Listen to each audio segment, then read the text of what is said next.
Hello students, मैं हूं Jitendra Ajmera the crazy programmer की तरफ से। आज वाले वीडियो में हम पढ़ने वाले हैं यूनियन ऑपरेशन। हमने इससे पहले सेलेक्ट, प्रोजेक्ट और रीनेम जो ऑपरेशन है रिलेशनल अलजेब्रा के अंदर, उनके ऊपर वीडियोस बनाए हैं। उनके लिंक आपको डिस्क्रिप्शन बॉक्स में मिल जाएंगे।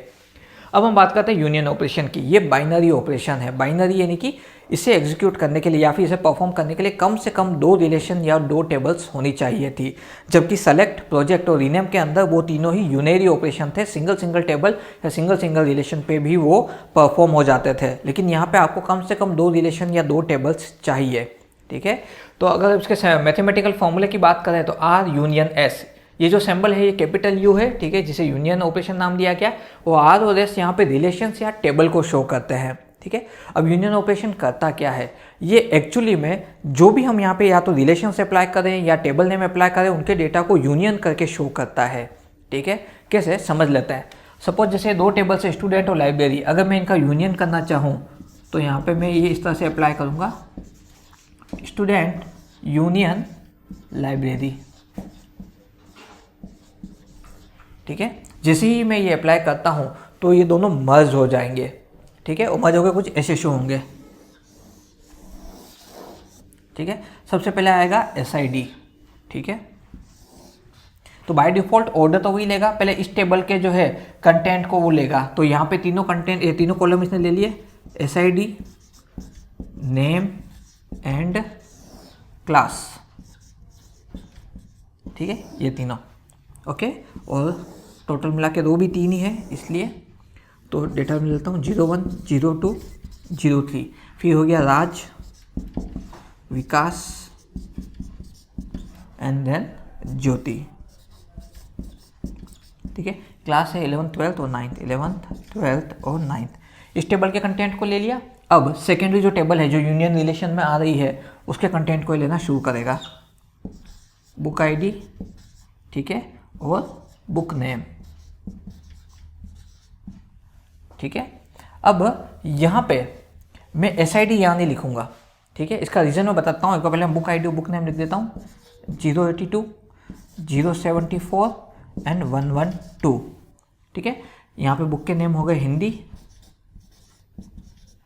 फिर हो गया मैथ्स, ठीक है, फिर हो गया कंप्यूटर। अब वो SID क्यों नहीं आया? क्योंकि यूनियन ऑपरेशन के अंदर जब भी हम दो टेबल को या दो रिलेशन को आपस में यूनियन करेंगे तो वो रिपीटेड वैल्यू को कभी नहीं लेगा। SID कॉलम ऑलरेडी एग्जिस्ट कर रहा है फर्स्ट टेबल में, तो वो इसने यहाँ पे ले लिया। और यहाँ पे फिर से SID कॉलम आया है, तो वो इसे यहाँ पे एक्सेप्ट नहीं कर रहा है। क्यों? क्योंकि डेटा रेंज भी, मतलब यहाँ पे जो है क्या है, दोनों का ही नेम भी सेम, कॉलम नेम, दोनों का डेटा टाइप भी सेम और दोनों की वैल्यू भी सेम, 1 2 3 3 2 1 कॉमन वैल्यू है। इसलिए जो है यूनियन ऑपरेटर क्या करता है, ये रिपीटेड या जो डुप्लीकेट वैल्यूज जो हो रही है उनको हटा देता है, शो ही नहीं करता है। अगर यहाँ पे सपोज क्या होता कि यहाँ पे अगर एक कॉलम और आ जाता, यहाँ पे 04 होता, ठीक है, तब भी वो उसको वहाँ अलग से नहीं ऐड करता, वो यहाँ पे पूरी एक रो बढ़ा देता इस तरह से। ठीक है, एंड देन यहाँ पे 04 कर देता और इन सब जगह पे नल आना चाहिए फिर। ठीक है, इस तरह से। यानी कि कुल मिला के यूनियन ऑपरेटर क्या करता है, जो भी दो रिलेशन या दो टेबल आपने यूनियन करवाई है उनमें जो रिपीटेड वैल्यू है, ठीक है, सबसे पहले तो कॉलम के हिसाब से वो देखेगा, कॉलम का नेम सेम है, ये पहला स्टेप है। फिर देखेगा क्या दोनों का डेटा टाइप भी सेम है, ये दूसरा स्टेप है। तो यहाँ पे दोनों का डेटा टाइप भी सेम है, नेम भी सेम है और डेटा टाइप भी सेम है। फिर वो चेक करता है क्या वैल्यू भी सेम है। तो जैसे 1 2 3 एंड 3 2 1 वैल्यू सेम है, तो फिर दोनों कॉलम में से किसी एक ही कॉलम को रिप्रेजेंट करेगा। और बाय डिफॉल्ट वो कॉलम पहले ले चुका है इस टेबल का, इसलिए ऑर्डर इस हिसाब से अरेंज करके दिया है। ठीक है, तो ये यहाँ पे इसने ले लिया और इस वाले को इसलिए इसने शो नहीं किया। लेकिन अगर इधर एक भी वैल्यू ज़्यादा होती है, इधर एक भी वैल्यू ज़्यादा होती, तो वो इस तरह से नीचे यहाँ पे आ जाएगा, अलग से कॉलम नहीं बनेगा। क्यों? क्योंकि तीन कंडीशन में से दो कंडीशन तो सेटिस्फाई हो ही दी है, नेम भी सेम है और डेटा टाइप भी सेम है। तो खाली एक वैल्यू बदल दी है, तो वो वैल्यू को उसी कॉलम के नीचे डाल देगा एंड देन यहाँ पे चेंज कर देगा, नल छोड़ देगा अगर उसकी कोई वैल्यू नहीं दे रखी है। ठीक है, तो इस तरह से जो है यहाँ पे यूनियन ऑपरेटर काम करता है। इसने दोनों टेबल को जो मैंने नाम लिखा है उन दोनों को यूनियन करके मुझे शो कर दिया है। तो इस तरह से आप दो टेबल को तो यूनियन करवा ही सकते हैं। ठीक है, साथ के साथ अगर आप चाहें पूरी टेबल का यूनियन ना करवाना चाहे तो आप कॉलम्स का भी यूनियन करवा सकते हैं। ठीक है, कैसे वो हम देख लेते हैं। ठीक है, अब मुझे क्या करना है कि मुझे स्टूडेंट टेबल में से जो है खाली एसआईडी नेम, ठीक है, और इसमें से बुक नेम, ये मुझे लेना है और इन दोनों का यूनियन करवाना है, ठीक है। तो अगर हम इसको एग्जीक्यूट करने जाएं तो सबसे पहली प्रॉब्लम जो आएगी वो ये कि अगर मैं यहाँ पे जैसे सपोज कर दूँ, इस जगह पे मैं पाई, उसमें से मैं ले लूँ एसआईडी और ले लिया मैंने नेम, ये मैंने ले लिया स्टूडेंट टेबल में से, इसका मैं यूनियन करवाता हूँ, ठीक है, किसके साथ, इसके साथ, कि इसमें से मैं ले लूँ, यहाँ पे एक को मैंने ले लिया पाई और बुक नेम, और ये मैंने ले लिया लाइब्रेरी, ठीक है। तो ये जो है ये एग्जीक्यूट नहीं होगा, ये अलाउड नहीं है। क्यों? क्योंकि यूनियन के अंदर एक और क्लोज है, एक और बाउंडेशन है कि जब भी आप अगर यूनियन करवाना चाह रहे हैं तो यूनियन ऑपरेटर की दोनों तरफ जो दो कंडीशन लिखी हुई उसके अंदर नंबर ऑफ कॉलम्स इक्वल होना चाहिए। इधर 2 कॉलम लिए तो इधर भी 2 कॉलम होने चाहिए, इधर 2 कॉलम इधर 1 कॉलम, ये इसको एक्सेप्ट ही नहीं करेगा। इसलिए ये जो है फॉर्मेट गलत है। यानी कि यहाँ पे अगर मैंने एसआईडी और नेम लिया तो इधर भी मुझे कम से कम 2 कॉलम तो चाहिए ही चाहिए, यानी कि बुक आईडी और बुक नेम में ले सकता हूँ, ठीक है। तो इसका सही फॉर्मेट क्या होगा, इस तरह से पाई एसआईडी कोमा नेम, ये तो हो गया आपका स्टूडेंट टेबल में से, ठीक है, और यूनियन, ठीक है, आपका फिर से एक और पाई book ID comma book name, और ये हो गया आपका लाइब्रेरी टेबल में से, ठीक है।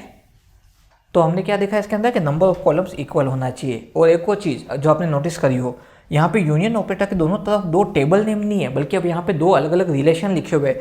ये एक अलग रिलेशन, या फिर हम बोल सकते हैं एक अलग से पूरी क्वेरी है। क्या क्वेरी है? ये देखिए पाई लिखा हुआ है, स्टूडेंट टेबल में से एसआईडी और नेम को प्रेजेंट करो, ये एक कंडीशन है, ठीक है, एक रिलेशन है। दूसरा रिलेशन देखें हम, लाइब्रेरी टेबल में से बुक आईडी और बुक नेम को प्रेजेंट करो, ये एक अलग रिलेशन, एक अलग क्वेरी है। इन दोनों रिलेशन या क्वेरी का भी यूनियन किया गया है। इसलिए मैंने आपको स्टार्टिंग में कहा था कि यूनियन के अंदर आप टेबल या फिर रिलेशंस का जो है यूनियन कर सकते हैं। तो ये एग्जाम्पल है यूनियन के। इससे पहले वाला एग्जाम्पल टेबल का था, और यहाँ पे हमने 2 अलग अलग रिलेशंस का यूनियन किया है, ठीक है। तो अब इसी वाले ऑपरेशन को, इस वाले ऑपरेशन का आउटपुट क्या होगा कि इस वाले टेबल में से एसआईडी नेम और इस वाले में से बुक आईडी और बुक नेम जो है यूनियन होकर मुझे शो होंगे, ठीक है। लेकिन अब यहाँ पे एक और जो है एक चीज़ मैं वो बता दूं कि एक सबसे बड़ा जो ड्रॉबैक होगा आपका, वो ड्रॉबैक क्या होगा वो मैं शो करता हूँ, ठीक है। यहाँ पे जो है आपके ये कुछ इस तरह से बनेगा,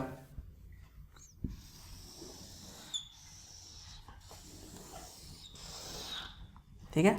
पहले ये आया इधर ये, ठीक है, इसको ले लिया इसने एसआईडी, क्योंकि सबसे पहला स्टेप कॉलम नेम अलग अलग है तो 4 कॉलम नेम लेगा, नेम, ठीक है, book ID and book name, ठीक है। अब वैल्यूज लेना शुरू करते हैं, ठीक है। तो वैल्यूज ये लेगा 01, 02, 03, ठीक है। नाम हो गया राज, विकास एंड ज्योति,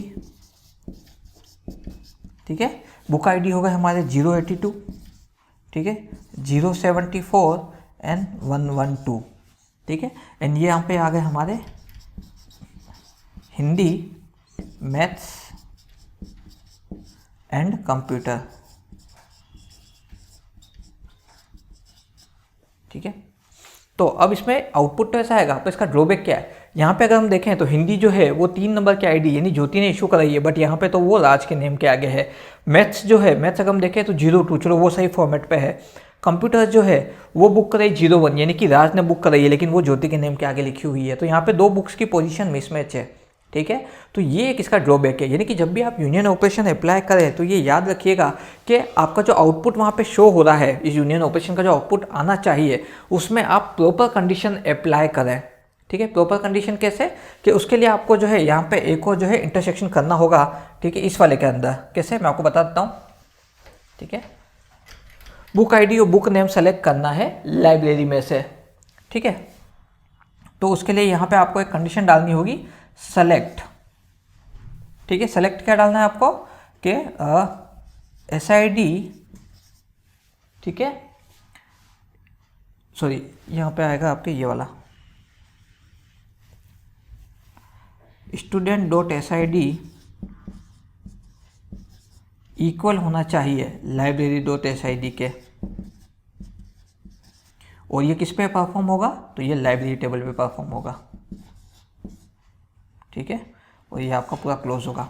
यानी यहाँ पे मैंने कंडीशन डाल दी कि book ID book name project करो लाइब्रेरी टेबल में से, पर सेलेक्ट क्या करना है कि स्टूडेंट एसआईडी और लाइब्रेरी एसआईडी इक्वल होने चाहिए। तो अब यहाँ पे क्या होगा, क्या एक्चुअली ये मैच करेगा 03 03, ठीक है भाई, ये डेटा शो करो, 02 02 दोनों में शो करो, 01 01 दोनों में डेटा शो कर दो, ठीक है। तो ये शो करेगा और यहाँ पे जब मुझे आउटपुट दिखेगा तो उस आउटपुट में थोड़े से चेंजेस होंगे, ठीक है। कैसे देख लेते हैं।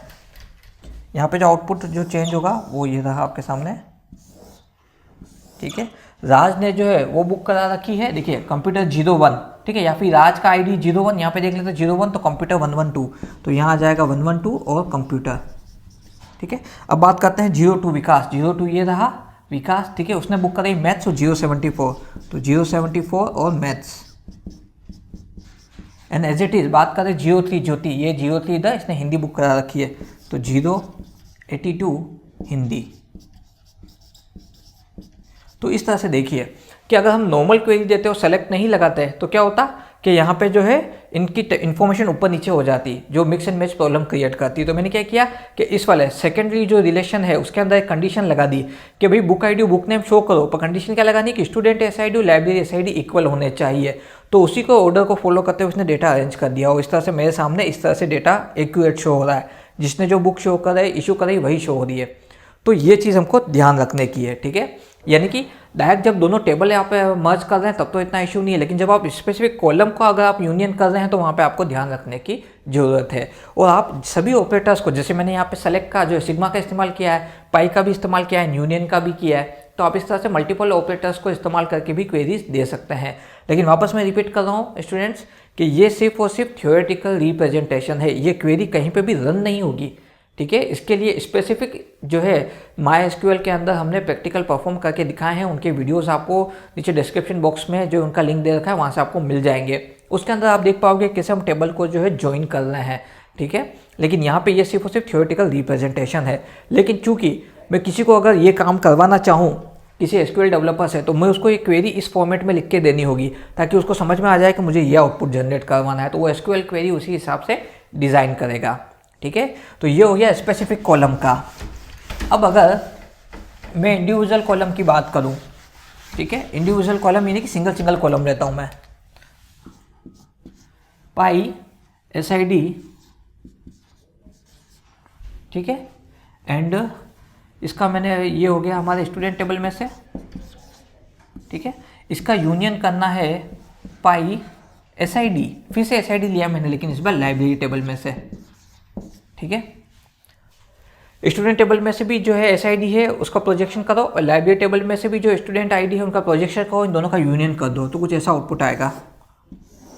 एक तो कॉलम नेम एक बार ही आएगा, दो बार नहीं आएगा, ठीक है। क्यों? क्योंकि दोनों का कॉलम नेम सेम, दोनों का डेटा टाइप भी सेम, तो कॉलम का जो है यहाँ पे क्या होगा, दोनों कॉलम के बजाय सिंगल कॉलम आ जाएगा। अगर ऐसा होता कि इस कॉलम का डेटा टाइप न्यूमेरिक और इसका डेटा टाइप अगर वेरिएबल होता तो यहाँ पे फिर दो बार लिखा हुआ था एसआईडी, लेकिन चूंकि दोनों का डेटा टाइप न्यूमेरिक है, ठीक है, इसलिए जो है यहाँ पे ये एक बार ही आ रहा है।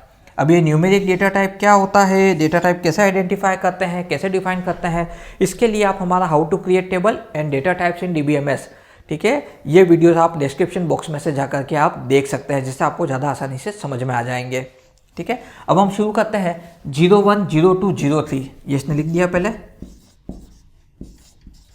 ये इसने इस टेबल में से ले लिया। अब ये इस टेबल में आएगा, यहाँ देखिएगा 03 भाई वो तो आ गया ऑलरेडी, 02 वो भी आ गया है, 01 वो भी आ गया है, यानी कि ये जो है यूनियन ऑपरेशन पूरा हो गया।